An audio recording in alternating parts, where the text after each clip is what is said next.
Dun, dun, dun, dun, dun, dun, dun, dun, dun. Though I'm well aware the comment section will be packed with entries about how late I am in covering this movie, and that is true. I'm very far behind, even though, as I said previously, my just filmed, in fact, video covering Arctic. The circumstances to how I approached covering this movie were a bit unusual. It's a story that I've relayed before, not in detail. I'll get into that one day, maybe not, certainly not in this video, because it's a bit more of a longer explanation. But I cover a lot of entertainment from many different studios and different entertainment offerings and genres. I tend to look at a lot on this channel. Maybe not everything, but I do try. And admittedly, maybe I do, maybe I reach too far out, because I put in a lot of work in terms of covering art, but I like to gauge what's out there, And for Bleecker Street, I was very impressed in terms of what I've seen previously and perhaps offered in coverage. Thus far, I can certainly think of two films by name, Teen Spirit and Mass. Teen Spirit I've seen, Mass I haven't yet, although I've really wanted to. Both films stress to me a smaller scope, but an advantage of competence in the presentation and the craft, and Teen Spirit certainly was. I liked the movie. It's, again, I don't know how much engagement it got, but Ellie Fanning was leading it, and I thought it was beautifully presented. And then Mass as well.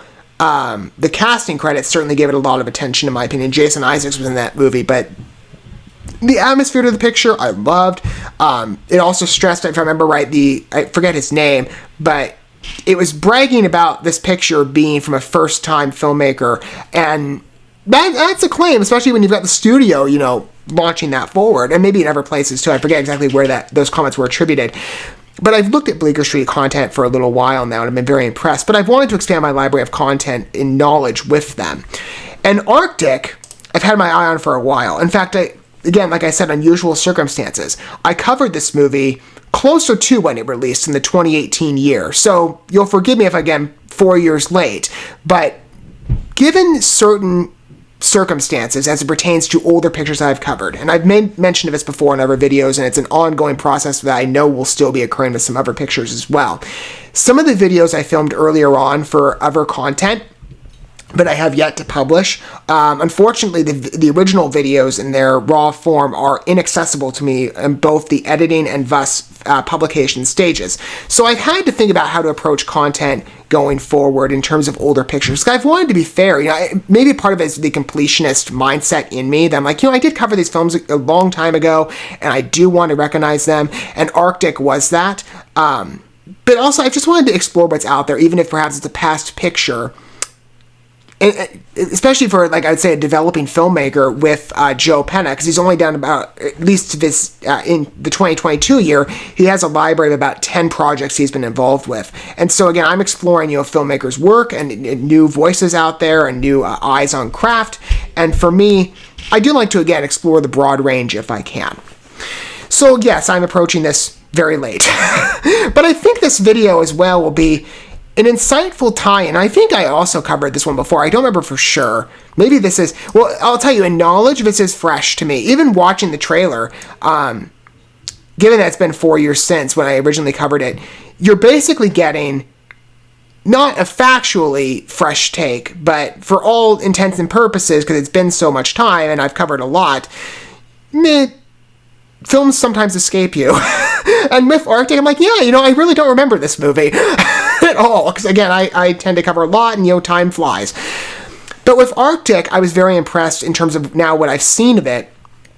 In a presentation, I thought, again, Mads Mikkelsen's credits certainly boast a lot of advantage to the movie. There are a lot of fans of the guy, including myself. And the film itself had a lot of awards recognition. I can certainly believe that was warranted based on the scope of the movie, the overall nature aesthetics with the survivor thriller. I thought it was beautifully shot. A lot of static camera framework, but matched well to the tone of the piece. Certain scenes as well whenever characters come in, because it's a very limited cast and only about 3 people. And, to be fair, animals. But the film itself, I thought, was very competent. Especially for a developing filmmaker, I was quite impressed with what I saw, and it looks like an engaging release. And again, going off of that Bleecker Street familiarity, even if it's rather slim by comparison to others, I was impressed. I knew at some level I would be. It's been the common case of what I've seen thus far from them. But I figured it'd be great in terms of talking about developing filmmakers to learn more about the story. And for some of you, I like to do this on this channel. Maybe other commentators don't. But I like to explore the craft to the best extent possible, and I cover a lot of behind-the-scenes featurettes on this channel, because I like to go beyond what's available on screen and understand the mindsets of the creators and the artists, and what effort went into developing the picture to gain, if possible, a deeper respect and reverence. I've had many experiences like this with other pictures I've covered from different genres and different film studios and different filmmakers. It's very insightful to, again, understand the mindset that goes into these productions.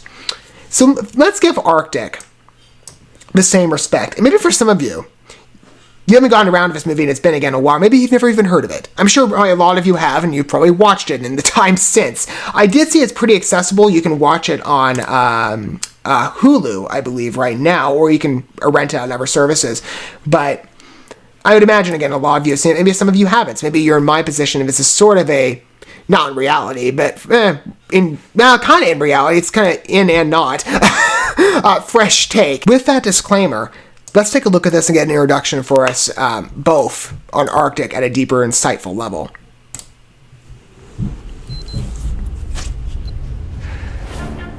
This film is about a man whose plane has crashed in the Arctic, and he is forced to decide between staying in the relative safety of that makeshift camp or going on this journey that risks his life.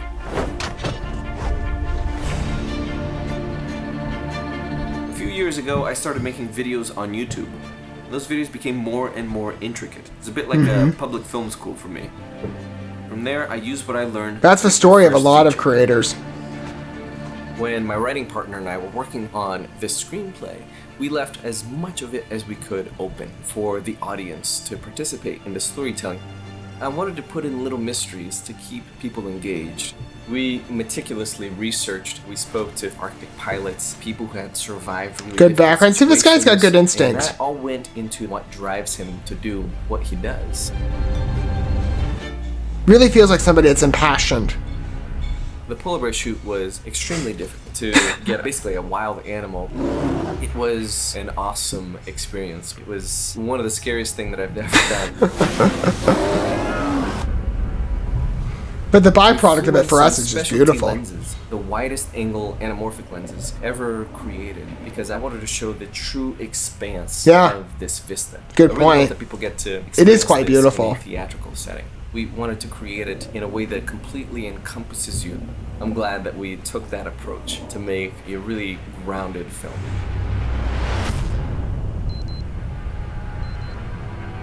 I like hearing a story. You know, like I said, this is part of the reason I look at featurettes. It's to gain a respect and a perspective of the artist behind the camera or in focus of it. Joe Penna's journey, at least what he was saying in terms of, I haven't looked at his channel in detail either, if he still is running one, but I mean, in terms of the YouTube attribution, that's something I've heard a lot of people say. You know, I've looked at a lot of independent films, come to think of it, that have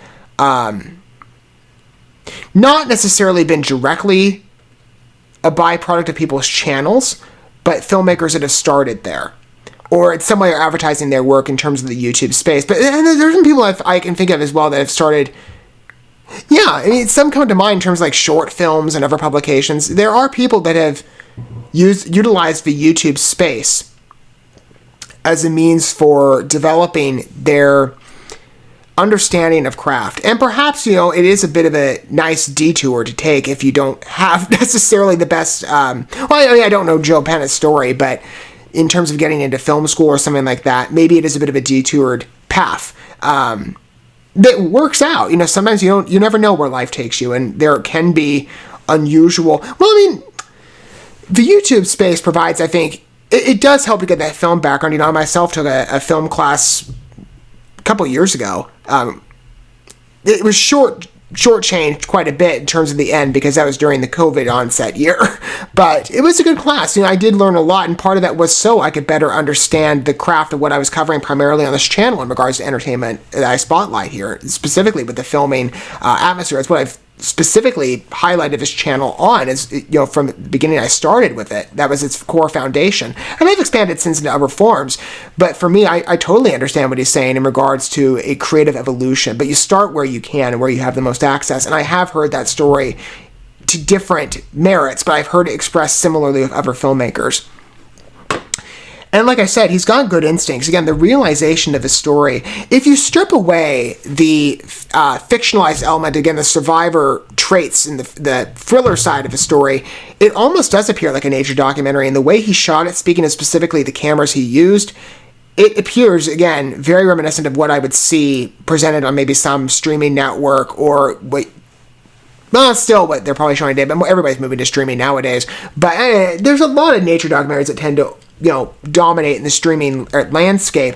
But there used to be, like TV pictures and TV series that would come out, on broadcast television. And they would feature, documentation of nature as extensive as this. And it really is beautiful. I mean, I appreciate that authenticity of the piece. Even, going to the extent of getting a polar bear on screen. Quite beautifully, by the way. Those are... Maybe you don't want to be around one, but those are beautiful bears. Like I said, this is part of the reason I look at featurettes. I know not everybody does. Sometimes, people do. And I know, in terms of... I could just say this speaking again as the channel overseer here. I look at my analytics occasionally, and more people are usually interested in the actual trailer or other marketed segments than they are behind-the-scenes stories. But, there are some of us who perhaps, again, like to get that deepest perspective possible. And a featurette for Arctic, like what I see here, it really boasts that. And hearing his story, I think it's valuable to respecting the picture. As well as, I would say, Bleecker Street's pictures at a deeper level. Like I've said, I've had my eye on the studio for a while in terms of their entertainment offerings from what I've seen and what I have covered, and I've wanted to expand my vision with them quite a bit. And Arctic seems like quite a rousing experience to watch. I mean, again, like I said, familiar traits among the survivor thriller line, especially when you're talking about people getting stranded in cold climates and maybe perhaps the Arctic or maybe other places. But there are merits to the story that feel specific in terms of styling to other types of stories that if you were to look at projects by comparison, there wouldn't be as much of a distinction. But you go with where you feel, as a developing filmmaker, you have the most... What's the word I'm looking for? You have the most resources to work with in your understanding and focus. And I think for Arctic... And that's quite a credit to him, by the way, to get Mads Mikkelsen on board. I mean, again, like I said, Mads Mikkelsen is quite an attractive talent. In my opinion, I've really come to love the guy in terms of his productions. What I'm seeing here is, again, a very competent picture, and it's really neat to see that level of trust among a big-name studio, an established one, for smaller talent. Especially when the projects turn out quite well. And maybe the small... How do I want to say this? I'm trying to be kind in my wording, but still be honest. I don't in any way want to come across as demeaning. That's why I'm very meticulous of my words. In the indie, smaller film sphere, there is a varied response. Some projects fare well, others do not. It's quite a mixture. But oftentimes, when you look at smaller film fare, still you can respect it, even if perhaps maybe the movie itself wasn't as the most enjoyment to you. I don't think that'll be the case with this. But, I've seen pictures perhaps where I've watched it, maybe I've covered it and the trailer looked good, and then I watched the movie, I'm kind of like, well, maybe it wasn't my favorite picture that I've ever seen. But to some extent, I can still appreciate the depth of craft that went in and the energy and the passion for such pictures. I would say with Arctic, again, that's a core element, and I see that boasted not only in the trailer itself and the final presentation of the movie, but also in the development story. That's why, I like to get that added dimension. I really think it helps to add respect to a work, especially one that I would say deserves credit, especially since it apparently did very well in the award space. This is a picture that certainly got some prominence. I'm sure for Joe Penna, he really appreciates that as he continues in his filming endeavors. What are your guys' thoughts of Arctic? Again, for some of you, I imagine, again, you've already seen this film by now. Again, I'm very late. Amid unusual circumstances, I did mean to have this out on time. But better late than never, and I did want to be, again, fair to films I previously covered, or as I'm in a catch-up phase of pretty much all my content right now, I've wanted to be able to cover films I never got a chance to speak about, although this is a bit of a different case, in a greater depth. So maybe for some of you, though, this is a fresh picture and you haven't seen Arctic yet, so this is an entirely fresh look. I'd love to hear your thoughts down below, should you wish to disclose them in the comments section. Whatever perspective you happen to be from in this case, in the discussion. But I think, again, like I said, Arctic really impresses me. on a craft level. And I'm definitely excited to see it, and as well, accompanying that, broaden out my perspective on entertainment offerings from Bleecker Street. Again, I've been very impressed with their work, and this will certainly not be the last picture I see from them. Thank you so much for watching this video. Before you bounce, feel free to drop a like and comment, subscribe to this channel with a ding on the bell, and share this video with your friends. And consider checking out the description here. There you'll find links to my other channels, as well as addresses to my other social media accounts and ways you can help support my work if you feel so inclined. May God bless you, and looking forward to when our paths cross again.